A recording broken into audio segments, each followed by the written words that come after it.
అవినాష్, చెప్పుమా. దగ్గరలో ఉన్న మెడ్ప్లస్ కు వెళ్ళి మెడ్ప్లస్ బ్రాండ్ మెడిసిన్స్ అని అడిగి కొనుక్కునరా. అక్కడ 50 to 80% తగ్గింపుకు వస్తుంది. మీరు తీసుకునే అదే మందులు, అదే నాణ్యమైన మందులు, కానీ సగం ధరకే.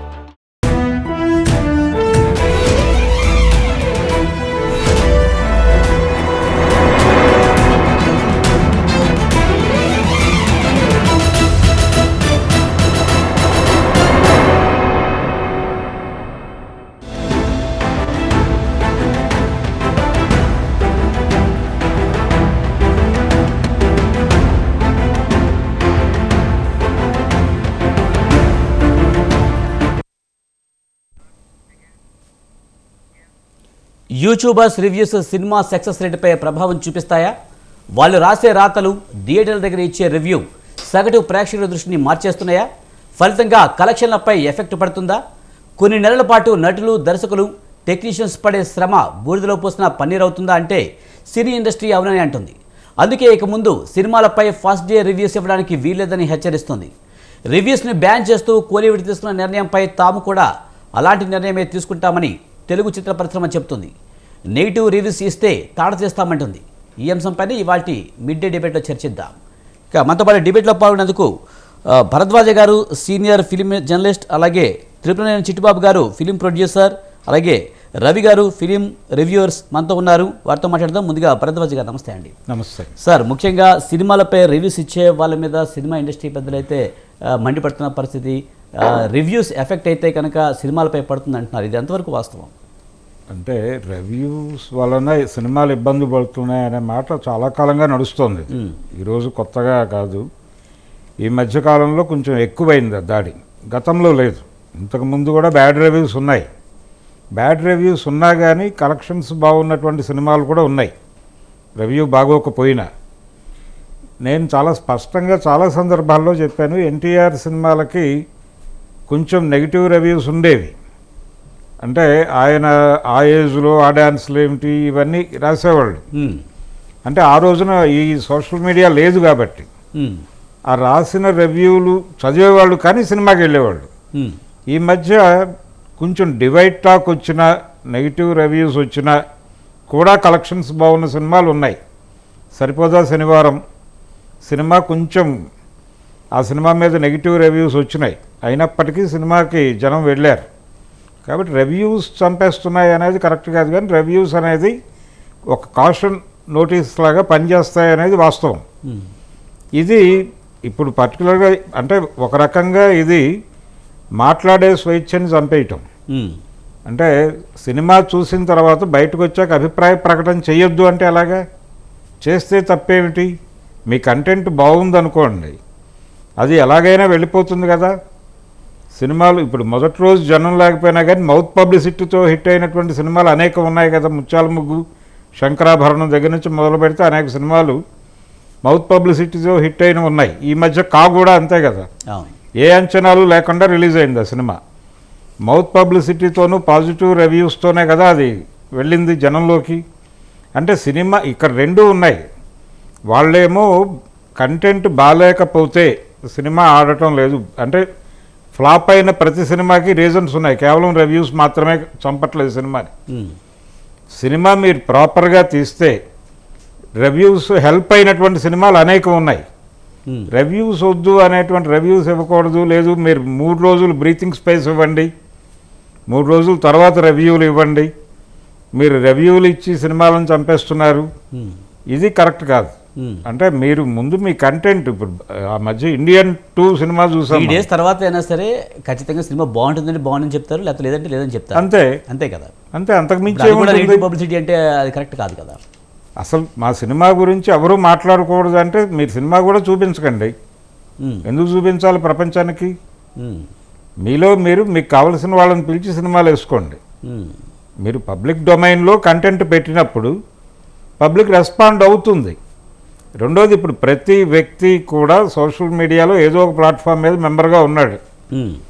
సినిమా థియేటర్లో కూర్చుని తను మెంబర్గా ఉన్నటువంటి ఏదో ఒక ప్లాట్ఫామ్ మీద తన ఒపీనియన్ని పంపు చేస్తున్నాడు. బయటకు వచ్చి మైకుల ముందు మాట్లాడటం మాత్రమే కాదు, ఫోన్లో, ఫేస్బుక్లోనో, ట్విట్టర్లోనో, మరొక వేదిక మీదో తన అభిప్రాయాన్ని షేర్ చేస్తున్నాడు, ఇది వెంటనే వెళ్ళిపోతుంది ప్రపంచంలోకి. దాన్ని కూడా ఆపుతారా? దాన్ని కూడా ఆపగలరా?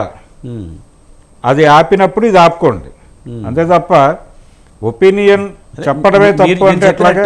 మైక్లు పెట్టకపోయినా ఫోన్లో డైరెక్ట్గా సెల్ఫీ వీడియోతో అక్కడ థియేటర్ ముందే చెప్పేస్తారు. కదా అవును, చెప్తారు. వాళ్ళ పర్సనల్ యూట్యూబ్ ఛానల్లో తను అప్లోడ్ చేసుకుని దాని లింక్ ఎక్కడో ఇస్తాడు ఆయన. దాన్ని ఎవరు ఆపుతారు? వాళ్ళని అరెస్ట్ చేస్తారా అక్కడ? అలా కాదు కదా. ఒపీనియన్ షేరింగ్ అనేది లేదు, ఒపీనియన్ చెప్పడం ద్వారా లబ్ధి పొందుతున్నటువంటి సినిమాలు ఉన్నాయా లేదా అనేది చెప్పమనండి ముందు. ఇప్పుడు తమిళ ఇండస్ట్రీ లాగే ఇప్పుడు తెలుగులో కూడా ఫస్ట్ డే రోజున రివ్యూస్ థియేటర్ ముందు చెప్పకూడదు, బ్యాన్ చేస్తామంటున్నారు. ఎలా చూడాలి మరి? బ్యాన్ అనేది ఇది కరెక్ట్ డెసిషన్ కాదండి, నిర్ణయం. అంటే అయితే ఆల్రెడీ చాలా చోట్ల జరుగుతోంది ఇది. కొత్తగా ఇప్పుడు చాలా ఏరియాల్లో సినిమా థియేటర్ దగ్గర మైకులు పెట్టడం అనే దాన్ని ఆపేయాలనే నిర్ణయం ఇప్పుడు అధికారికంగా కోలీవుడ్ నుంచి వచ్చింది. కానీ ఇంతకు ముందు కూడా ఇలాంటి నిర్ణయం ఇక్కడ జరిగింది, చాలా చోట్ల ఆపుతున్నారు కూడా.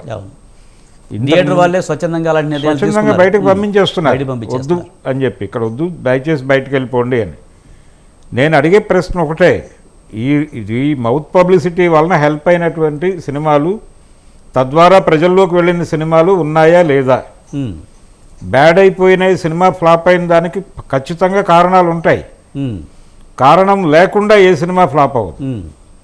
మంచి సినిమాలు ఫ్లాప్ అవ్వడం అనేది ఎప్పుడూ ఉండదండి. రివ్యూస్ వల్లనే సినిమాలు ఆడడం ఆడకపోవడం అనేది ఉండదు. రైట్. మనతో పాటు తిరుపతి చిట్టిబాబు గారు ఉన్నారు, ఫిలిం ప్రొడ్యూసర్. ఆయనతో మాట్లాడదాం. చిట్టిబాబు గారు నమస్తే అండి. నమస్తే సార్, మీరు పబ్లిక్ డొమైన్లో సినిమా పెట్టిన తర్వాత దాన్ని రివ్యూస్ చెప్పడం అనేది సోషల్ మీడియా పెరిగిన తర్వాత కామన్ అయిపోయింది. దీన్ని ఆపడం అనేది కరెక్ట్ కాదనే అభిప్రాయం వ్యక్తం అవుతుంది. ఖచ్చితంగా కరెక్ట్ కాదు. మీరు సినిమా తీసింది ఎవరి కోసం? మీ ఇంట్లో మీరు చూసుకుంటానికైతే ఎవరు మాట్లాడు, మీ ఇంటి విషయం అయితే. ఇది పబ్లిక్ దగ్గర డబ్బులు సినిమా చూపిస్తున్నారు, మీరు ఏముంటే చూపిస్తున్నారు, డబ్బులు గుర్తు చూపిస్తున్నారు. చూసేటప్పుడు వాడి ఒపీనియన్ వాడు చెప్పే అధికారం, హక్కు అడుగుతాయి. వాడు సినిమా చూసి బాగా థియేటర్ దగ్గర చెప్పొద్దు అనేది ఒక థియేటర్ యాజమాన్యం ఆ కాంపౌండ్ లో చెప్పొద్దు. థియేటర్ గేట్ దగ్గర చెప్పొద్దు, థియేటర్ గేట్ బయట చెప్తాడు. ప్రసాద్ ఐమాక్స్ లో ఇదివరకు థియేటర్ లోపలే మెట్ల దగ్గర తిప్పేవారు. నేను అనేక సార్లు అక్కడ అడిగినప్పుడు చెప్పుకున్నా. ఇప్పుడు ఐమాక్స్ లో అక్కడ మెట్ల దగ్గర కూడా బయట రోడ్డు మీద మన కాలకు వచ్చేస్తాయని రోడ్డు మీద దొరకదు. కొంతమంది అక్కడ రోడ్డు మీద ఉన్నట్టేమైనా కూడా వాళ్ళు ఎదుర్కొంటూ వచ్చి అడుగుతున్నారు. అది ఒపీనియన్ చెప్పొద్దు అనేది సక్సెస్ వేలు ఆడలేక మధ్యలో ఉండనట్టుంది. నువ్వు మంచి సినిమాలు తీస్తే ఈ కమెంట్ల వల్ల ఏం కాదు. కమెంట్లు ఎన్నో నిన్నగాక మన దేవరా దాంతో అది అదైపోతుంది, ఆపేస్తాం, చేపేస్తాం, పొడి చేస్తాం, తీసేస్తాం అనేది చేస్తారు. ఏమైంది? దుమ్ము రేపింది. ఇవన్నీ బాగుంటే, కంటెంట్ బాగుంటే ప్రేక్షకుడు అనేవాడు ఈ చూసి దీనివల్ల సినిమా చూడటానికి వచ్చి వెనక్కి వెళ్ళిపోడు. సినిమా ప్రేక్షకుడు, సినిమా ప్రేమికుడు, సినిమా చూడాలనుకున్నవాడు వాడు చూస్తాడు. వాడు చిన్న సినిమాలే ఆడతారు. చిన్న సినిమాలు రివ్యూలు పెద్దగా చెప్పకపోయినా మరి చిన్న సినిమాలు ఎట్లా అని వాళ్ళ హాయి కానీ కమిటీ కుర్రాళ్ళు కానీ ఇవన్నీ ఎట్లా ఆడుతున్నాయి? ప్రమాణంగా ఆడి 35 కానీ ప్రమాణంగా ఆడినాయి. వాటికి టాక్ లేదు మరి. ఎందుకంటే హీరోలు పెద్ద సినిమాలు కానీ ఆయన సంప్రదించిన వాళ్ళు రిలీజ్ అయినప్పుడు థియేటర్ దగ్గర, నేరుగా థియేటర్ దగ్గర కూడా 50% ఖాళీ ఉంది. ఆహా సినిమా 50%. మరి తర్వాత హౌస్ఫుల్ అయింది. సో అది మౌత్ టాక్ మీద వస్తూ ఉంటుంది. దానివల్ల నష్టపోతే నువ్వు సరిగ్గా సినిమా తీస్తే ఆ టాక్ నేనేం చేయదు. మనం ఆడలేక మధ్యలో ఓడనట్టు మనం ఒక మంచి సినిమా అని ప్రజలు ఎప్పుడూ ఆదరిస్తారన్నారు. ఈ టాక్ను బట్టి ఏమి కాదు. టాక్ అనేది వాళ్ళు కమెంట్ చేస్తే చేస్తారు, చేయకపోతే ఇప్పుడు ఈ లెక్క మొదలైతే నా మీద కమెంట్ చేయకపోతే రేపు పొద్దునే ప్రభుత్వం అంటుంది మా పరిపాలన విషయం మీద మీరు ఎవరు కమెంట్ చేయకూడదు, కమెంట్ చేస్తే అరెస్ట్ చేస్తారు. రేపు ఇక మీ మొదలవుతుంది. ఇది రాంగ్, అది కరెక్ట్ కాదు. స్వేచ్ఛ ఉంది, ఎక్స్ప్రెషన్, ఫ్రీడమ్ ఆఫ్ ఎక్స్ప్రెషన్ 90 ప్రకారం ఉంది. I have got my own right to express my opinion. కాకపోతే రిలీజ్ కు ముందే అంటే దాని వరకు ఒప్పుకోదు. రిలీజ్ కు ముందే మీరు ఏమి చూడకుండానే సినిమాను చూడకుండానే మీరు కమెంట్ చేయొద్దు దయచేసి. అది అంతవరకు యాక్సెప్టబుల్. అంతవరకు రిలీజ్ సినిమా రిలీజ్ అవ్వకుండా మీరు రివ్యూ చేసి మెంటల్ గా ప్రేక్షకుల్ని డిస్టర్బ్ చేయొద్దు. అంటే ముఖ్యంగా ఇండస్ట్రీ వాళ్ళు, ముఖ్యంగా విశ్వక్సేన్ లాంటి వాళ్ళు అంటున్నారు భారతీయుడు 2 కానీ వెట్టయ్యన్ కానీ అలాగే కంగువగా లాంటి సినిమాలు కేవలం రివ్యూస్ వల్లనే ప్లాప్ అయ్యాయి అని చెప్తున్నారు. అది ఎంతవరకు కరెక్ట్? అది ఇండియన్ రివ్యూస్ వల్ల ఏంటంటే ఇండియన్ సినిమా చూసారా, చూసేది అది ఖచ్చితంగా దాని స్థాయి అంతే. అది ఏదో కలగాపులగం లాగా 5 ఏళ్ళు తీసి సినిమా శంకర్ లాంటి డైరెక్టర్ అయినా ఏం చేస్తారు, 5 ఏళ్ళు తీస్తే 2-3 ఆర్టిస్ట్ సరిపోయిన ఆర్టిస్ట్ కూడా ఉన్నారు. అది వాళ్ళు డిమాండ్ కనుక ఆచిపాచిగా దాన్ని దీన్ని అచ్చి ఏదో చేయాలి ఏదో చేయడానికి అట్లా ఎట్లా వాళ్ళిద్దరి మధ్య హీరోకి డైరెక్టర్ మధ్య ఏర్పడిన డిస్టర్బెన్స్ ఆయన ఎంటర్టైన్మెంట్ గా దాన్ని ఒక చేయాలి కాదు. ఇండియన్ అంటే సీరియస్ గానే ఉండాలి, ఇలా చేస్తే బాగోదు అనే ఇద్దరు మధ్య క్లాష్ లో అసలు అందుకని ఇండియన్ భారతీయుడు మొదటి భారతీయుడికి రెండో భారతీయుడికి ఎంత తేడా ఉంది. ఆ సీరియస్ ప్రెషర్ అటు కాకుండా ఇటు కాకుండా కాలిన ఉదయం అంటారే కాళిదాస్ కలిసిపోతాం మనం బయటపోతాం అన్నట్టు. అందుకని ఆడలేదు. ఈ టాకుల వల్ల సంబంధం కాదు. నా ఊరిని దాన్ని చెప్పుకుంటాం ఏదో గొప్పగా తీసేసినట్టు ఈ టాకు వల్ల పోయిందని మనం మన ఓటమిని మన ఫెయిల్యూర్ని వాళ్ళ మీద నెపం వేసి తప్పిస్తునే తప్పితే కాదు. Every good movie, well made movie is appreciated. A comment ఉన్నా లేకపోయినా cinema is appreciated by audience. Please audience కి మంచి సినిమా ఇవ్వాలి, మంచి కంటెంట్ ఇవ్వాలనే తపంలో మనం ఉండాలి. కానీ వాడేదో అన్నాడు తుమ్మితే ఊడిపోయే ముక్కకు వాడు అన్నాడు కనుక సినిమా ఫ్లాప్ అయింది, వాడు తుమ్మాడు కనుక నా టోపీ ఎగిరిపోయింది, వాడు నాట్యంతో అభివృద్ధికి చేతగల దద్దమన మాట తప్పితే ఏం కాదు. ఏ ఒక్కటే ఇట్లా ఎలిజిబుల్ ఎంతవరకు అంటే రిలీజ్ కు ముందు రివ్యూ రాయకండి దయచేసి థియేటర్ దగ్గర. ఎందుకంటే నెక్స్ట్ షో ఆడియన్స్ అక్కడ ఉంటారు. సో ఆ థియేటర్ దగ్గర వాళ్ళని ఒక ప్రిపరేషన్ గా పంపిస్తుంది. ఇది బాగుంది బాగాలేదు, వాడు నార్మల్ గా చూస్తే వాడు జడ్జిమెంట్ వాడు చేసుకుంటాడు బాగుందా లేదా. మీరు ఆల్రెడీ థియేటర్కి వెళ్ళబోయే ముందే థియేటర్ బయట చెప్పేస్తే వాడు ఆఫ్ మైండ్ లో వెళ్తాడు. సో అలాంటి డిస్టర్బెన్స్ వల్ల కొంత నష్టం జరుగుతుంది. కనుక ఈ పాయింట్ వరకు తప్పు ఓకే, కానీ రివ్యూలు చెప్పద్దు, రాయద్దు. మీరెవరండి చెప్తారు? ఎందుకు ఇంతలా ఫైర్ అవుతున్నారంటారు? ఇప్పుడు ముఖ్యంగా ఈ విశ్వక్సేన్ లాంటి వాళ్ళు కానీ లేకపోతే ఎవరు శ్రీకాంత్ క్యారెక్టర్ ఆర్టిస్ట్ శ్రీకాంత్ గారు ఎందుకు అంతగా ఫైర్ అవ్వాల్సిన సందర్భం ఎందుకు వచ్చిందంటారు రివ్యూస్ మీద? అంటే వాళ్ళ సినిమాలు ఆడకపోవడం వల్ల అంటారా? అంతే సినిమాలు ఆడకపోవడం వల్ల వీళ్ళ చేతకాని పనులు చేతకాని కంటెంట్లు పెట్టి చేయటంలో ఆడకపోవడానికి కారణం ఏదో ఎత్తుక్కుంటాం.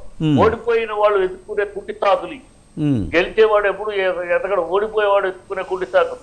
ఒకడు మతం అంటాడు, ఒకడు కులం అంటాడు, వీళ్ళు ఇప్పుడేమో ఇది అంటాడు, ఇది జరిగింది రివ్యూల వల్ల పోయిందని మాటలు. ఓడిపోయేవాడు ఎత్తుకునే కుట్టి సాకు తప్ప కాదు. మంచి సినిమా తీస్తే రివ్యూలు ఏం చేయవు. ప్రేక్షకులు వేరు, రివ్యూలు వేరు. రివ్యూలు చేసేవాడు కూడా ప్రేక్షకులు, సినిమా ప్రేమకుడు, సినిమాని చూడాలనుకునే థియేటర్లు చూడాలనుకునే ప్రేక్షకుడు వాడు ఖచ్చితంగా మా సినిమా బాగుందంటే చూస్తాడు. సినిమా ఖచ్చితంగా చూస్తాడు వాడు. కాకపోతే ఇదివరకులాగా ఎగబడే రోజులు ఎందుకు లేవంటే టికెట్ ధరలు. వాడు జేబు వాడి భార్య రావాలంటే 1000 రూపాయలు పెట్టుకోవాలి, వాడు ఒక్కడు రావాలన్నా 300 ఖర్చు పెట్టుకోవాలి. సో అందుకని వాడు వెయిట్ అండ్ సీలో ఉన్నాడు. వాడు ఉన్నవాడు వెళ్ళిపోతాడు. స్టూడెంట్స్ ఎట్లాగో నాన్న దగ్గర అమ్మ దగ్గర డబ్బు తీసుకెళ్ళిపోతారు.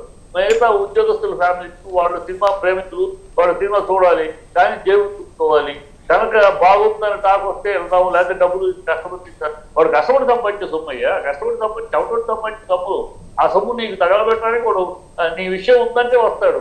లేకపోతే వాడికి నీ సినిమాకు 4 నెలలో 4 సినిమాలకు వస్తే వాడికి 2000 ఖర్చు. అరే ఒకరికి 2000 ఖర్చు అంటే వాడు కొంచెం పిల్లాడి చదువుకుపోతుంది, 2 పిల్లాడి బస్ ఫీజు పోతుంది. అవన్నీ ఆలోచించుకుంటాడు. మన ప్రేక్షకులు ఎవరు? రిచ్ కాదు మన ప్రేక్షకులు. మన ప్రేక్షకులు రిచ్ ఎవడు ఇంట్లో వేసుకుని చూసుకుంటాడు. మన ప్రేక్షకులు middle class, lower middle class, labour class. మన ఆడియన్స్ స్టూడెంట్స్, మన ఆడియన్స్ వాళ్ళ జేబుని మనం దృష్టిలో పెట్టుకోకుండా అంతగా పెంచుకున్నాం. ఇప్పుడు దానికి కుర్చీ పెట్టుకున్నాం. పెంచుకోబట్టే దూరం అవుతున్నారు. నాకు విని వెళ్దాం అనే దేశానికి ఇదివరకు ఇదివరకు లేదు కాదు. ఇదివరకు సినిమా అంటే వచ్చేవారు, తర్వాత బాగుంది బాగాలేదు. ఎందుకంటే అప్పుడు జనం ఇంత భారం కాదు, ఇప్పుడు జేబు భారం బట్టి ఆలోచించుకొస్తున్నాడు. ఆ స్థితికి తీసుకొచ్చి మనమే తీసుకొచ్చి మనమే దాని వల్ల పోతుంది, దీని వల్ల పోతుంది. ఈ పిచ్చి మాట చెప్తే నాకు టీం అవుతుంది. రైట్ చిట్టిబాబు గారు. ఓకే గీతకృష్ణ గారు ఉన్నారు మనతో పాటు, ఫిల్మ్ డైరెక్టర్. గీతకృష్ణ గారు నమస్తే అండి. సార్ మీరు ఎలా చూస్తారు? సినిమా రివ్యూస్ చూసే ప్రేక్షకుడు సినిమాకి వెళ్తున్నారా, నిజంగానే రివ్యూస్ చదివే వెళ్ళడం వల్ల సినిమాలు ఫ్లాప్ అవుతున్నాయా? 98% సినిమాని స్పాయిల్ చేసే వాళ్ళే ఉన్నారు సోషల్ మీడియా అంతా. తెలియని మిడి జ్ఞానం. పాతకాలం పోయినాయి, అప్పుడు ఇన్ని మాధ్యాలు లేవు. ఒక న్యూస్ పేపరు, దాని తర్వాత స్టార్ట్ అయిన జ్యోతి సితారా కూడా చాలా ఫ్రాంక్ గా ఆఫ్టర్ 5 days వచ్చేది. గుడిపూడి శ్రీహరి గారు వాళ్ళ సినిమాని కూడా, రామోజీరావు గారి సినిమాని కూడా కరెక్ట్ గానే చెప్పేవాడు, బాగుంటే బాగుందని, లేకపోతే మా సినిమాలు కూడా క్రిటిసైజ్ చేశాడు ఆయన. ఇక్కడ రివ్యూస్ అనేది కాకుండా ఇప్పుడు కక్షపూరిత రాజకీయాలు అంటే వెండేటా పాలిటిక్స్ లాగా వెండేటా రివ్యూస్. సగం మంది ఏదో ఒకటి నెగిటివ్ మాట్లాడాలి, నెగిటివ్ మాట్లాడితేనే నీకు ఈ రోజున వ్యూవర్షిప్. ఓకే, సినిమాకి ఎటువంటి సంబంధం ఉండదు. యుఎస్లోకి 2 ఉన్నారు, ఇక్కడ 100 మంది ఉన్నారు, అన్ని రాష్ట్రాల్లో ఉంటారు. వీళ్ళ వల్లనే సినిమా అట్టర్ ఫ్లాప్ అవుతుంది. పాతకాలపు కబుర్లు ఎవరు, సారీ నాట్ అఫెక్టింగ్ ఎనీబడి, పాతకాలపు కబుర్లు పక్కన పెట్టండి. ఇప్పుడు ఓన్లీ బికాజ్ ఆఫ్ రివ్యూస్ దాకా సినిమాకు ముందే ఇప్పుడు వాళ్ళు ఏదో ఫ్యామిలీలు గొడవపడ్డారు. చిరంజీవిని వాళ్ళు 100 సార్లు అడిగారు. నేను ప్రొడ్యూసర్ లైన్లో పిలిచి మాట్లాడాను, ఏంటి ఇదంతా ప్రతిసారి పుష్ప పుష్ప పుష్ప అంటారు, వాట్ ఈస్ హ్యాపెనింగ్ అని. వాళ్ళు ఏదో గొడవపడ్డారు, గొడవపడినంత మాత్రం సినిమా బాగుంటే ఆడుతుంది. ఇప్పుడు సినిమాలకు ఒక బేసిస్ ఏంటంటే ఎక్స్పెక్టేషన్స్ వల్ల ఆడుతుంది cinema. You have to make a movie to be expected. కానీ గీతాకృష్ణ గారు మీరు చెప్తున్నట్టుగా రివ్యూస్ చూసే, నిజంగా రివ్యూస్ చూసే చాలా సినిమాలు ఫ్లాప్ అవుతున్నాయని చెప్తున్నారు. మరి పుష్ప కూడా మొదటిగా రివ్యూ అయితే నెగిటివ్ పబ్లిసిటీ వచ్చింది, కానీ సినిమా సూపర్ హిట్ అయ్యింది. ఇండియా లెవెల్లో నేషనల్ అవార్డు కూడా అందుకున్న పరిస్థితి ఉంది. పుష్ప గురించి కూడా ముందు నెగిటివ్ టాకే వచ్చింది. మీరు ఏమన్నా ఒక్కొక్క సినిమా డోంట్ పాయింట్ అవుట్. ప్రతి సినిమాకి రివ్యూ వల్లే సినిమాలు పోతున్నాయి. యుఎస్ లో 2 కూర్చుంటారు, యుఎస్ లో $20 $30 పెట్టి కొనుక్కోవడానికి చాలా మంది సంశయిస్తారు. Unless it is 4 stars. Mahesh Babu, కొత్తగా వచ్చినాడు బన్నీ అండ్ రామ్ చరణ్, ఇంకా ఎవరెవరు, Prabhas, all these people are suppose to be hot cake. వాళ్ళు ఎలాగా ఆడతాయి. నేనేమన్నానంటే 2-3 years అని చెప్తున్నాను, కోర్టులో కేసు వేసి ఈ రివ్యూలు చెప్పే వాళ్ళని, రివ్యూలు చెప్పే ఛానల్స్ని, థియేటర్ దగ్గరికి వచ్చే వాళ్ళని మీద అవాయిడ్ చేయండి కోర్టు కేసు. మలయాళంలో, కేరళలో వేశారు. నేను ఆల్రెడీ దిల్ రాజుకి ఫ్యామిలీ స్టార్ అప్ చెప్పాను. ఆ విజయ్ వచ్చి స్టేజ్ మీద ఏదో వాగాడు, అక్కడ అతను మాట్లాడొద్దయ్యా అని చాలా చాలా చాలా చెప్పాం. నేను ఇక మాట్లాడడానికి పోస్ట్ కూడా పెట్టాడు, మాట్లాడాడు. ఇప్పుడు పర్సనల్ వెండేటా ఎక్కువైపోయింది. ఒకరిని స్టార్ని పడగొట్టాలి, వాడిని పడగొట్టాలి, విశ్వస్టేట్ చూస్తాను, విశ్వస్టేట్ పడగొట్టాలి, విజయ్ చూస్తాం. What's all this? తర్వాత పుష్ప, అతని అబ్బాయి బన్నీ, అతని యొక్క అపోజిషన్ అంతా చిరంజీవి ఫ్యామిలీ అంతా. What is this? ఈ సినిమా వ్యాపారంలో పాలిటిక్స్ లా ఉంది. పాలిటిక్స్ లోనే ఇంత లేదు. సినిమాకు ఉన్నంత అపోజిషన్ ఈ రోజున. నేను దిల్రాజు చెప్పాను ఫోన్ చేసి, కోర్టుకి వెళ్ళండి, నేను పెడతాను, తలకు ₹1,00,000 వేసుకుని will go to high court, then otherwise supreme court, stop this nonsense అని. థియేటర్ల దగ్గర వచ్చి చెప్పడం, ప్రతి ఒక్కడు తోటిగా ప్రతి ఒక్కటి వచ్చి, తర్వాత కొన్ని ఛానల్స్ కూడా చెప్తూ ఉంటారు. తర్వాత నేను మొన్న చెప్పాను, చాలా ఛానల్స్ చెప్తాను, నేను కూడా ఉన్నట్టు ఛానల్స్ చెప్తాను, నేను ఫ్రీగా చెప్పడం, డబ్బులు తీసి చెప్తాను. నేను ఏమన్నానంటే, కంప్లైంట్ నా ఇష్టం కాదు, కంప్లైంట్లు పెట్టేది వాళ్ళు. రేపొద్దు ఏమన్నా గొడవ వస్తే మీరు ఎలాగైతే డిస్క్లైమర్ వేస్తారో అందులో చెప్పిన కంటెంట్ వరకు మేము విన్న నిజాలు అవి చెప్తున్నాం. తర్వాత తమ్లైన్ కి చెప్పట్లేదు, తమ్లైన్ మీద కూడా వస్తుంది గొడవ. ఎందుకంటే ప్రతి తమ్లైన్ లోనూ ప్రతి ఒక్కడు దాన్ని బ్రేక్ చేసేటువంటి సినిమాని కిల్ చేసేటువంటి సినిమాని. ఫస్ట్ గీతాకృష్ణ గారు ఇప్పుడు ఏమన్నారంటే, గీతాకృష్ణ గారు 3 days ఆగండి అన్న. ఫ్రైడే అయితే ఫ్రైడే, అంటే 3 days తర్వాత గీతాకృష్ణ గారు మీరు చెప్తున్నట్టు 3 days or 4 days ఇచ్చారనుకోండి, తర్వాత సినిమా బాగాలేకపోతే బాగాలేదని చెప్తారు కదా, మరి అప్పుడు కూడా చెప్పకూడదంటారా? అప్పుడు ఎఫెక్ట్ పడదంటారా? పడదు. ఈ రోజుల్లో పెద్ద సినిమా అయితే 2000 థియేటర్లు రిలీజ్ చేస్తారు. ఇక్కడ 1250-1150 థియేటర్లు, ఇక్కడ యుఎస్ లో అన్ని కలిసి 200-300 థియేటర్లు. That is enough. 4 days run is equal to entire cost of production cover అయిపోతుంది. ఓకే, వీళ్ళు అమ్మేది ఇక్కడ చెప్పే ఫిగర్లు అన్ని తప్పు. నేను ఆల్రెడీ చెప్తున్నాను. అదంటే ఇంకా ఫిలిం మేకర్స్ అంత భయపడతారని చెప్తారు. 100 కోట్లు ఖర్చు పెడితే 200 కోట్లు, 200 కోట్లు ఖర్చు పెడితే 350. ఇవన్నీ రాజు అందరూ సోదే, ఇవి కరెక్ట్ కాదు. I'm very senior film director and also producer, director. I have done everything. I don't want anybody to produce films, I can produce my own films. నేను ఎందుకు చెప్తా, ఈవెన్ దెన్ ఇప్పుడు నేను ఇంతలాగా మాట్లాడేవాడి అంటే నాకు మెడ్రాస్ కంపెనీ ఇచ్చింది. Each film they use to pay me 40,000 rupees. IMAX లో cinema చూసి ఒక గంట చెప్పాలి. నేను అలాగే చాలా సినిమాలు చెప్పాను. కానీ గీతకృష్ణ గారు ఇప్పుడు చాలా యూట్యూబ్ ఛానల్స్ ఉన్నాయి, వేలల్లో ఉన్నాయి, వాటన్నింటి ఎలా కంట్రోల్ చేస్తారు? థియేటర్ ముందు కాకపోయినా సినిమా చూసి వచ్చి వాళ్ళ యూట్యూబ్ ఛానల్లో వాళ్ళ అభిప్రాయం చెప్పుకునే స్వేచ్ఛ ఉంటుంది కదా, అలా చెప్తే ఆ ఛానల్ బ్యాన్ ఎలా చేయండి? బిజినెస్ పెడితే బిజినెస్ బాగోలేదు చెప్తున్నారు. ఇంతకాలానికి వచ్చింది ఏంటి, ప్రోడక్ట్ బాగోలేదు, ఆ హోటల్లో పురుగులు కనబడ్డాయి, ఇందులో ఏదో పడ్డది, బర్గర్ లో ఏదో చెడిపోయిన చికెన్ ఉందని ఇప్పుడు వచ్చింది. సినిమాలు ఏంటి, who are you people to do it? కోట్లతో కూడుకున్న కళారంగం ఇది. ఎవరు చెప్పాడు? మాట్లాడడం కాదు ఇక్కడ. సినిమా తీస్తే అర్థం అవుతుంది అక్కడ. సినిమా మరి ఇన్ని యూట్యూబ్ ఛానల్ మీరు బ్యాన్ చేయగలుగుతారా? ఎగ్జాంపుల్ చెప్తాను. అది అతను ఎవరో వాళ్ళ దిల్ రాజు వాళ్ళ బంధువు పెట్టేదో సినిమా తీసాడు, రౌడీ బాయ్స్ ఏదో. ఆ సినిమా నుంచి 10 నిమిషాల ముందు వచ్చేస్తున్నాడు. సినిమా ఎలాగా బాగలేదు, అత్యాధంగా ఎత్తుకునే మన జాగ్రత్తగా వెళ్ళిపోతాం బెటర్ వచ్చేస్తాను. ఈలోగా ఎవరో చూశారు కెమెరాలో, చూసి అక్కడికి వెళ్ళిపోయి అతను అడుగుతాడు, ఏంటంటే సినిమాలు ఏంటండి, నేను మళ్ళీ పెద్ద బిల్డప్ అన్నాడు అనమాట. అతను వీళ్ళిద్దరిని కూడా ఎవరో షూట్ చేస్తూ పెట్టేశాడు. మీరు చూస్తే చూడండి, నేను మామూలుగా సినిమా చూసి చేస్తాను అని పాప అక్కడికి అతను కూడా నమ్రతగా వెళ్ళిపోయాడు. దీన్ని పెద్ద వైరల్ చేశారు. ఆ సినిమా ఆడే 2-3 రోజులు కూడా ఆడలేదు. హూ ఆర్ దీస్ పీపుల్ అన్నాడు. ఏం మాట్లాడుతున్నారండి? రివ్యూ చెప్పడం ఏంటి? ముందుగానే 3 రోజులు నేను ఒక 2 years చెప్పాను. ఈచ్ నాకు per month they use to pay me 2 lakhs rupees for 4-5 films. Dubbing సినిమాలు చెప్తాను. ఆ కంపెనీ పేరు కూడా చెప్తాను, లవంగం డిజిటల్స్ అని చెప్పేసి. They make so many serials also in all the TVs. వాళ్ళు నన్ను రిక్వెస్ట్ చేస్తే చెప్పాను ఒక 2 years. దాని తర్వాత నేను చెప్పలేకపోతాను. ఒకటిని 8:15 షోకి వెళ్ళలేకపోతున్నాను from my Madapur to IMAX. అదొకటి plus I felt it is not correct. నేను కూడా ఆ రివ్యూస్ కూడా 3 times చెప్పేవాడిని. Audience perspective and also fans perspective, cinema మేధావులు ఉంటారు కొంతమంది, ఆ సినిమా మేధావుల పర్స్పెక్టివ్. ఈ 3 perspective కి 3 గీతాకృష్ణులు ఉంటారు. మీరు చూసుకోండి కావాలంటే, check on the YouTube, there so many. తర్వాత మానేశారు. ఏంటంటే ఇది కూడా కరెక్ట్ కాదు. నేను నాకు తెలియ చెప్పినప్పుడు 2-3 years బ్యాక్ బిఫోర్ కోవిడ్. తర్వాత అనుకున్నాను అనమాట, దిస్ ఇస్ నాట్ కరెక్ట్. సినిమాను మనం క్లీన్ చేసేటువంటి చెత్త సినిమా ఉండొచ్చు, చెత్త సినిమా ఎలాగ ఆడదు. 3 రోజులు కూడా ఆడని పరిస్థితులు వచ్చినాయి కాబట్టి సింగిల్ థియేటర్లు మూసిస్తారు. ఎప్పుడో దగ్గరాభరణం కాదు. ఇప్పుడు సినిమాలు ఇప్పుడున్న యువతులు టుడే ఈ రోజు పథకాలే. ఈ రోజు పథకాలంటే వీళ్ళు అసలు చెప్పకూడదు. ఎలా కంట్రోల్ చేయటం? కంట్రోల్ చేయలేదా?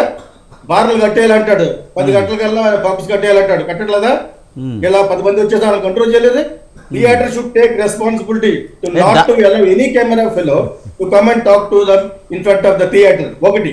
సెకండ్ వచ్చి కోర్ట్ ఆర్డర్ పట్టు రావాలి. రైట్. గీతకృష్ణ గారు ఇంకా మాట్లాడదాం అండి. మనతో పాటు రవి గారు ఫిలిం రివ్యూయర్ మనతో ఉన్నారు, ఆయనతో మాట్లాడదాం. సరే, మీరు ఎలా చూస్తారు? ముఖ్యంగా సినిమా మీద కక్షతోనే కొంతమంది రివ్యూ రాస్తున్నారు, సినిమాని చంపేస్తున్నారని చెప్తున్నారు. సినిమా మీద కక్ష ఎవరికి ఉంటుందండి? సినిమా బాగుండాలి, ఇండస్ట్రీ బాగుంటేనే రివ్యూవర్లు బాగుంటారు, వాళ్ళ ఛానల్స్ బాగుంటాయి, సినిమా బాగుండాలి అని కోరుకునే వాళ్ళు వచ్చేవాళ్ళే. అక్కడికి వచ్చిన తర్వాత సినిమాలో దమ్ము లేనప్పుడు ఖచ్చితంగా చెప్పుకునే స్వేచ్ఛ ఉంది కాబట్టి ఇచ్చారు. కాబట్టి ఇప్పుడు థియేటర్ల దగ్గర ఆపాలి అంటున్నారు, సరే యాక్సెప్టెడ్. థియేటర్ల దగ్గర ఆపుతారు. ఆఫీస్ దగ్గర ఒక 10 మందిని తీసుకొచ్చి చెప్తే, లేదా నోటీస్ ఇచ్చి ఆపినా కూడా ఎంతమందిని ఆపగలుగుతారు, ఎన్ని ఛానల్స్ ఆపగలుగుతారు, ఎంతవరకు మనం దాన్ని కంట్రోల్ చేయగలుగుతాం? రివ్యూ సిస్టమ్ వల్ల ఒకటే జరుగుతున్నా, రివ్యూ సిస్టమ్ కంటే ముందు ఒక రోజులో 7-8 సినిమాలు రిలీజ్ అవుతుంటే ఆడియన్కి మనం ఎన్ని సినిమాలు చూడడానికి ఛాన్స్ ఇవ్వగలుగుతున్నాం? ఎన్ని సినిమాలు చూస్తున్నాడు ఒక ఆడియన్ వెళ్ళి? 1-2 సినిమాలు ఇప్పుడున్న ధరల ప్రకారం చూసుకుంటే అది పెద్ద హీరోల సినిమాలకి డౌట్ లేకుండా వెళ్ళిపోతారు. మరి చిన్న సినిమాల పరిస్థితి ఏంటి? బాగుంది అని ఖచ్చితంగా చూసిన ఆడియన్ బాగుంది అని చెప్తే మౌత్ పబ్లిసిటీ కూడా, ఇప్పుడు మౌత్ పబ్లిసిటీ కూడా ఆపాలి. అలా అయితే బయటకు వచ్చి ఒక 4 వాడు చెప్తాడు, ఫ్యామిలీలో చెప్తాడు, ఒరే నేను ఆ సినిమాకి వెళ్దాం అనుకున్నానంటే ఫోన్ చేసినప్పుడు నువ్వు ఆ సినిమాకి వెళ్ళకు అని. ఫోన్లో కూడా సోషల్ మీడియా కూడా మౌత్ పబ్లిసిటీ లాంటిది, ఎందుకంటే ఫేస్బుక్లోనే లేకపోతే ఇంకోటి అంటే సోషల్ మీడియాలో ఒపీనియన్స్ షేర్ అవుతున్నాయండి. అవును, అంటే ట్విట్టర్ ఆపాలి, ఇన్స్టా ఆపాలి, యూట్యూబ్ ఆపాలి. దేనిలో అయినా సరే సినిమాకి సంబంధించినటువంటి కంటెంట్ ఎవరైనా టైప్ చేస్తే అది దానిలో పోస్ట్ అవ్వకుండా నియంత్రించేటువంటి సాఫ్ట్వేర్ ఏదైనా పట్టుకొచ్చి అప్పుడు ఆపుకోవచ్చు. అలాగే ఒక చట్టం చేయాలి దీని మీద. ఎవరు సినిమాల గురించి మాట్లాడరాదు అని మాట్లాడితే దానికి ఏదో జైలో పాడో ఏదో చెప్పి చేస్తే బాగానే ఉంటుంది. ఇప్పుడు రాజకీయాల్లో ఆల్రెడీ చూస్తున్నాం మనం. అంటే మా ప్రభుత్వం ఉండగా వాళ్ళు మా గురించి గతంలో మాట్లాడింది అని చెప్పేసి వాళ్ళ మీద కేసులు పెట్టడం చూస్తున్నాం. ప్రభుత్వం మారినప్పుడల్లా ఇది ఒక సోషల్ మీడియాలో ఎవరైతే మాట్లాడారో వాళ్ళ మీద ఎవరైతే కేసులు మాట్లాడారో వాళ్ళ మీద పెడుతున్నారు. కేసులు పెట్టుట, నోటీసులు సర్వ్ చేయుట, తీసుకెళ్ళి ఎందుకు మాట్లాడావు ఆ రోజున అని చెప్పి దాడులు చేయడం చూస్తున్నాం మనం. కాబట్టి ఇది కూడా అలాగే జరుగుతుంది. కాబట్టి అభిప్రాయ ప్రకటన అనేది తప్పు అనేది ఒక ప్రకటన చేసేసి క్లోజ్ చేసేమనండి మొత్తం, ఇబ్బంది లేదు. అంటే ఏ ప్రసార మాధ్యమంలోనూ ఎవరు కూడా ఏ రకమైనటువంటి వార్తలు సర్క్యులేట్ చేయరాదు. ఒకవేళ చేస్తే పాజిటివ్గా మాత్రమే చేయాలి. అంటే వెలుగు నీడలను సినిమా ఉంది అక్కినేని నాగేశ్వరరావు, దానిలో పేకేటి శివరావు గారు జర్నలిస్టు. ఎక్కడికి వెళ్తున్నావు అని అడుగుతాడు నాగేశ్వరరావు. ఒక వరలో రెండు కత్తులు అని మహోజ్వల జానపద చిత్రం ప్రివ్యూ ఉంది, చూసి బాగుందని రివ్యూ రాయాలి, వెళ్తున్నాను అంటాడు. అది యూట్యూబ్లో ఉంది, సినిమా చూడొచ్చు. చూసి బాగుందని రివ్యూ రాయాలి అని చెప్పి వెళ్ళిపోతాడు సైకిల్ వేసుకుని. సో అదే పరిస్థితి, ఫిక్స్ అయిపోతారు ముందు. చూసి బాగుందని రివ్యూ రాయాలని వెళ్తున్నాడు ఆయన. కదా ఇంకా బాగుంది అక్కడ చెప్పిన దానికి బాగుంది వెళ్ళిపోవడం, అదే పందాలో వెళ్ళిపోవడం, బాగుందని చెప్పాడు. ఇంకా అది అలా చెప్పుకుంటూ వెళ్తే బాగుంది అని చెప్పిన థియేటర్కి జనాలు రావాలి అంటే ధరలు ఒకటి, మల్టీప్లెక్స్లోనే సినిమాలు చూసే రోజులు వచ్చాయి, సింగిల్ స్క్రీన్స్కి వెళ్ళే ఇది స్క్రీన్స్ అనేది క్లోజ్ అయిపోతున్నాయండి. మల్టీప్లెక్స్లు ఉంటాయి, సింగిల్ స్క్రీన్ ఆడియన్స్ మొత్తాన్ని ఓటీటీలకి తరలించేసే ప్రయత్నం ఒకటి జరుగుతోంది. ఇది సీరియస్గా పట్టించుకోవాలి. రెండోది, థియేటర్ ఎక్స్పెన్సివ్గా మారింది, ఆడియన్ ఫ్రెండ్లీగా ఉండటం లేదు. దాన్ని కూడా కొంచెం ఇండస్ట్రీ పట్టించుకోవాలి. అలాగే ఇతర అంశాలు కూడా. కాబట్టి రివ్యూలే సినిమాని చంపేస్తున్నాయి. ఇప్పుడు మొన్న అనే సినిమాని జనం చూశారుగా వెళ్ళి థియేటర్లకు వెళ్ళి. మొన్న దీపావళికి వచ్చిన 3 సినిమాలని ఎవరు ఇబ్బంది పెట్టలేదుగా. 3 సినిమాలు బాగున్నాయని భుజాన్ని వేసుకున్నారుగా అందరూ. 35 అనే సినిమాని కూడా భుజాన్ని వేసుకుని మోసారు కదా. అలాగే మొన్న ఈ సుబ్రహ్మణ్యం సినిమాని కూడా పాజిటివ్గానే జనాలు భుజాన్ని వేసుకున్నారు కదా. బాగున్న సినిమాలు ఎవరు ఇబ్బంది పెట్టట్లేదండి. కొన్ని సినిమాలకు నెగిటివ్ రివ్యూస్ ఉన్నప్పటికీ జనాలు వెళ్ళేస్తున్నారు, ఆదరించిన సందర్భాలు ఉన్నాయి. ఇప్పుడు నాని సరిపోదా శనివారం అనే సినిమా మీద కొన్ని బ్యాడ్ రివ్యూస్ వచ్చినాయి, అయినప్పటికీ సినిమా బాగానే డబ్బులు చేసుకుంది అది. అలాగే ఇందాక మీరు అన్నట్టు పుష్ప పార్ట్ 1కి డివైడ్ టాక్ వచ్చింది, అయినప్పటికీ జనం చూశారు ఆ సినిమాని. ఇవేవి అంటే సినిమాలో కంటెంట్ ఏది అట్రాక్ట్ చేసినా జనాలు థియేటర్కి వెళ్తారండి, వెళ్లకుండా ఉండరు. అంటే ఇప్పుడు మీరు చెప్పినట్టు ధర ఎక్కువ అయిపోయింది కనుక సినిమాలకి వెళ్ళాలంటే మనం డబ్బులు అక్కడికి వెళ్ళి బాధపడడం కంటే కూడా ముందుగానే రివ్యూస్ చూసి వెళ్ళే వాళ్ళు చాలా మంది ఈ మధ్యకాలంలో ఎక్కువైపోయారు కదా. మరి అలా చూసుకుంటే బ్యాడ్ రివ్యూస్ ఎక్కువ ఉండటం వల్ల ఆ సినిమా ఫ్లాప్ అయ్యే అవకాశాలు కూడా ఉంటాయిగా. మీరు అన్నట్టు రివ్యూలు చూసి వెళ్ళే వాళ్ళు ఉన్నా కూడా సినిమా ద్వారా ఇంట్లో కూర్చునే దానికంటే ఉన్న మీడియంస్లో బయట ఎంటర్టైన్మెంట్ ఒకటి ఎక్కువైపోయిందండి. ఇది వరకు ఒక 10 ఏళ్ల క్రితం 20 ఏళ్ల క్రితం చూసుకుంటే జనాలకు ఉన్న ఏకైక ఎంటర్టైన్మెంట్ సినిమా. థియేటర్కి రిపీట్గా వచ్చేవారు, థియేటర్ అందుబాటు ధరల్లో ఉండేవి, థియేటర్లో 3 గంటలు మనం ఎంజాయ్ చేయొచ్చు, వెళ్ళొచ్చు అని. ఇప్పుడు సినిమా రన్ టైము తగ్గుతుంది, అదే ప్లేస్లో అదర్ ఎంటర్టైన్మెంట్ సోర్సెస్ పెరిగేటప్పటికి థియేటర్కి వెళ్ళే కంటే అక్కడ ఎంటర్టైన్మెంట్కి వెళ్తే మన పిల్లలు కాసేపు ఆడుకుని వస్తారు కదా అనే విధంగా సినిమాల మీద అవగాహన తగ్గిపోయి సినిమాలకు వెళ్ళడం అనేది తగ్గుతుంది తప్ప సినిమా మీద ఇంట్రెస్ట్ ఉన్న వాళ్ళు ఎవరు కూడా ఎక్కడ ఓటీటీలో చూడడానికి ఇష్టపడరు. మీరు అబ్జర్వ్ చేసుకుంటే ఓటీటీలో సినిమాలు చూసిన వాళ్ళందరూ కూడా థియేటర్లో రిలీజ్ అయితే బాగుండి ఈ సినిమా అనుకున్న వాళ్ళు చాలామంది ఉన్నారు. బాగున్న సినిమాలు ఓటీటీలో వచ్చి కోవిడ్ టైంలో మనం ఎంతో ఇబ్బంది పడిన సిచ్యువేషన్స్ ఉన్నాయి. సినిమా అనేది ఒక బిగ్ స్క్రీన్ మీద చూస్తేనే దాని అందం ఆనందం మనకు తెలుస్తుంది. సో అలాంటి సినిమాని ఎవరు చంపలేరు. సినిమాలో దమ్ముండి అండ్ అలాగే ఒక వారంలో మనం సినిమాలు రిలీజ్లు ప్లాన్ చేసుకోవడం. ఇప్పుడు ఆడియన్స్ 4 సినిమాలు రిలీజ్ అయితే తనకున్న ఖర్చుతో ఒక సినిమా చూడగలుగుతున్నాడు, 2 సినిమాలు చూడగలుగుతున్నాడు. ఇంకొక వారంకి వచ్చేటప్పుడు మళ్ళీ ఇంకో వారం ఆ సినిమా రన్ అయితే వెళ్తున్నారు. సో ఇలా కాకుండా ప్రాపర్ ప్లాన్ చేసుకొని చక్కగా ఇప్పుడు ఒక రోజు ఒకటి, ఓ రోజు ఒకటి, ఓ రోజు ఒకటి ప్లాన్, ఒకే రోజు 3 సినిమాలు, ఒకే రోజు 4 సినిమాలు, ఒకే రోజు 9 సినిమాలు, రేపు 9 సినిమాలు రిలీజ్ ఉన్నాయి. అందులో మనకు తెలిసిన 4 పెద్ద సినిమాలు కాబట్టి మిగతా 5 సినిమాల పరిస్థితి ఏంటి? సో ఇలాంటివి కాకుండా చిన్న సినిమా కూడా బతకాలి అనుకున్నప్పుడు పెద్ద సినిమా, చిన్న సినిమా ఊరికే డబ్బులు ఉన్నాయి కదా అని పెట్టుబడి పెట్టి గ్రాండ్ గా బ్యాడ్ రివ్యూస్ రావడానికి ఫ్యాన్స్ వారు కూడా ఒక కారణంగా మనం అనుకోవచ్చు. ఎందుకంటే అపోజిషన్ హీరో ప్రచారం చేయడం కోసం కావాలి, క్లాప్ చేయాలని ఉద్దేశంతో బ్యాడ్ రివ్యూలు ఇచ్చిన సందర్భాలు ఉంటాయి. ఫ్యాన్స్ బ్యాడ్ రివ్యూస్ ఇచ్చినా మనకి టీవీలో చూసే వాళ్ళకి ఆడియన్స్కి తెలుసు ఎవరు జెన్యున్ రివ్యూ ఇస్తున్నారు, ఎవరు ఫ్యాన్ వార్గా రివ్యూ ఇస్తున్నారు అనేది అర్థమైపోతుంది. మనకి పర్టికులర్గా ఆ సినిమా కోసం కనబడే కొంతమందిని పట్టించుకోరు.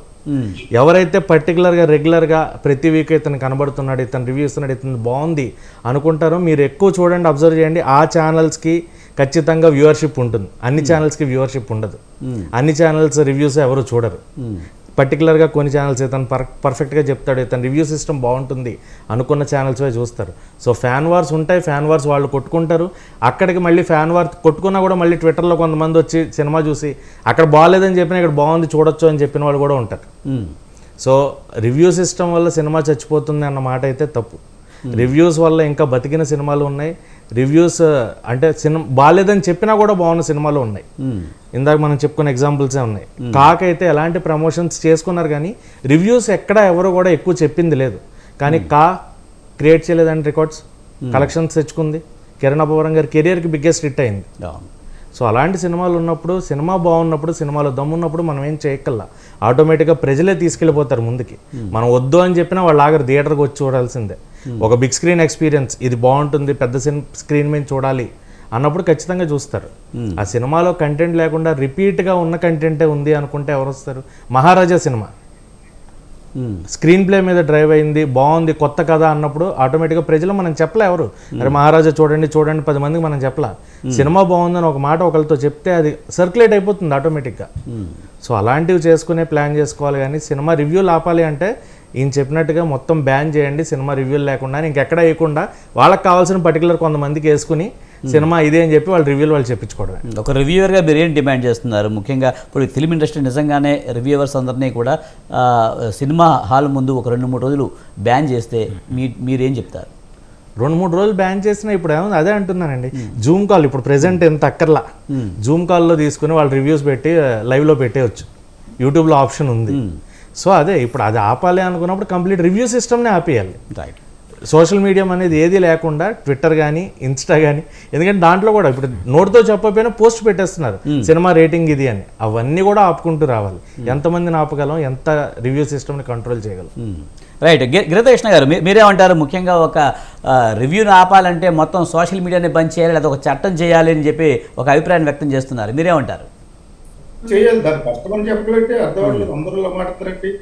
అంటే వ్యక్తిగత స్వేచ్ఛ అనేది ఉంటుంది కదా, ఒక సినిమా బాగాలేకపోతే బాగాలేదనేది నా ఫేస్బుక్ లోనో నా ఇన్స్టాలోనో పెట్టుకునే స్వేచ్ఛ నాకు ఉంటుంది కదా అంటున్నారు. ఉండదు, ఒక చట్టం చేసినప్పుడు ఉండదు. ఉండదు, ఏం మాట్లాడుతూ ఉన్నాను, ఉండదు అది గవర్నమెంట్ చెబుతూ ఉండదు.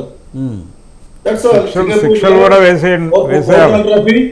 చట్టం చేస్తే ఆటోమేటిక్ శిక్షలు కూడా పెడతారు కదా. పోర్నోగ్రఫీ బ్యాడ్ ఫర్ చిల్డ్రన్, అటువంటి చోట్ల బార్ చేస్తారు. కొన్ని కాలనీస్ లో బ్యాన్ చేస్తారు చిల్డ్రన్ ఇంటికాడ ఉన్నప్పుడు. ఉండదంటే ఉండదంటే. కానీ పైరసీని మాత్రం ఎందుకు బ్యాన్ చేయలేకపోతున్నారు? పైరసీని ఎందుకు ఆపలేకపోతున్నారు? దీని మీద చట్టం చేయాలని ఎందుకు చెప్పలేకపోతున్నారు మరి? పైరసీనా? పైరసీ అంటే మీన్ ద డివిడీలు, తర్వాత వచ్చి డివిడీలు కాదండి, ఇప్పుడు మూవీ రూల్స్ కానీ లేకపోతే ఐబొమ్మ లాంటివి కానీ ఈ రోజు సినిమా రిలీజ్ అంటే ఫస్ట్ అక్కడ అవగానే ఇక్కడ రిలీజ్ అయిపోతున్నాయి. మరి వాటి ఎందుకు బ్యాన్ చేయాలని మీరు చెప్పలేకపోతున్నారు? వాళ్ళు అడ్రస్ ఇచ్చి అన్ని ఇచ్చిన తర్వాత ప్రొడ్యూసర్ చేయలేక, గవర్నమెంట్ చేయలేక, గవర్నమెంట్ చేయలేకుండా ఎలా ఉంటుంది అంటున్నాను. దాన్ని బ్రింగ్ ఏ లా, అది చేయలేకపోవడం ఏంటి? 4-5 కన్నీళ్ళు భూషయించేసి వాళ్ళు జైల్లో పెట్టడం, ఫైన్ వేయడం చేస్తే వాళ్ళు ఊహించడం, ఫైన్ వేస్తే ఎందుకు వస్తాయి? సినిమాలు రివ్యూలు బట్టి సినిమాలు చూడకుండా వెళ్ళకుంటారండి. ఈ రోజు it has become an expensive trip to go to A movie, whether it is in US or here. Multiplexes ఉంటే మిగిలిన చిన్న థియేటర్ లేవు, అసలు సింగిల్ థియేటర్ లేవు. అటువంటి చోట్ల రివ్యూ 4 రోజులు, నాట్ రివ్యూ చెప్పొద్దు అంటలేదు, review has to be there. సమీక్ష చెప్తాను, నాకు ఫిల్మ్ స్కూల్ ఉంది, I will tell review after 5 days. నేను వెళ్ళి చూసి చెప్తాను నేను. సో రివ్యూస్ చెప్పడం తప్పని ఎవరు అంటలేదు. Nobody is condemning telling the reviews. ఆ రివ్యూస్ ముందుగానే చెప్పేటట్టు ఒక రోజు వస్తాడు కౌన్ కిస్కా బయట నుంచి ఉంటాడు, ఆ కౌన్ కిస్కా వాడు చెప్తాడు, ఇంకోటి అలాంటి ఎవడో మళ్ళీ ఇంకో ఛానల్ గురించి చెప్తాడు. వీళ్ళ సినిమా డిసైడ్ చేసింది Instagram, every social media you are ban, you are not suppose to tell అని కోర్టు ఇస్తే ఎందుకు చేస్తారండి? ఇప్పుడు బూతులు తిట్టినాడు ఎప్పుడో తిట్టినాడు, అప్పుడు వెళ్ళాలి. ఇప్పుడు వెళ్తున్నారు కక్షపూరిత రాజకీయాలతో వెళ్ళారు, ఓకే. ఇప్పుడు ఇదే సంగతి వాడు తిట్టినప్పుడు కూడా ఉంది, వాడు వెళ్ళాలి. That is what I'm telling. I Right. Tell very frankly. దీనికోసం వస్తే గీతకృష్ణ గారు, మనకి time తక్కువ ఉంది. Time తక్కువ ఉంది. 4 రోజులు చెప్పకూడదు. Right. ఏం మాకు ఫోన్ చేసి చెప్పకపోతే కావాలండి, రైట్. ఫోన్ చేసుకోవచ్చు. ఫోన్ ఇప్పుడు ఇంకోటి ఓటీటీలో చూస్తే మాకు సాటిస్ఫాక్షన్ లేదనేది లేదు. ఇక రాజమండ్రిలో సురేష్ బాబు వీళ్ళందరూ కలిసి ఓటీటీ థియేటర్లు పెట్టారు. నిన్న మన 2 థియేటర్లు ఓపెన్ అయిపోయినాయి. ఒక 20-30 సీట్స్ ఉంటాయి. ఒక వెళ్ళి బుక్ చేసుకోవచ్చు. Per hour 1000 rupees. ఓటీటీ వచ్చి అక్కడ వస్తూ ఉంటుంది బెటర్ సౌండ్. రాజమండ్రిలో స్టార్ట్ అయింది. ఓటీటీలో చూడలే, ఎందుకు చూడరు? There is no way for a common man to watch a movie. 500 పెడతారు, 500 సినిమా చూసుకోవచ్చు. ఓటీటీ నెక్స్ట్ గతి, మిగతా వాళ్ళు ఏమి జరగవి. Right right. గీతకృష్ణ గారు, మనకి టైం లేదు, మరోసారి చర్చించాం దీని మీద. Thank you very much Geetha Krishna గారు, అలాగే త్రిపురనేని చిట్టిబాబు గారు, రవి గారు, భరద్వాజ గారు, థ్యాంక్ యూ వెరీ మచ్ అండి డిబేట్లో పాల్గొన్నందుకు. ఇది ఇవాల్టి మిడ్ డే డిబేట్. చూస్తూనే ఉండండి స్వతంత్ర.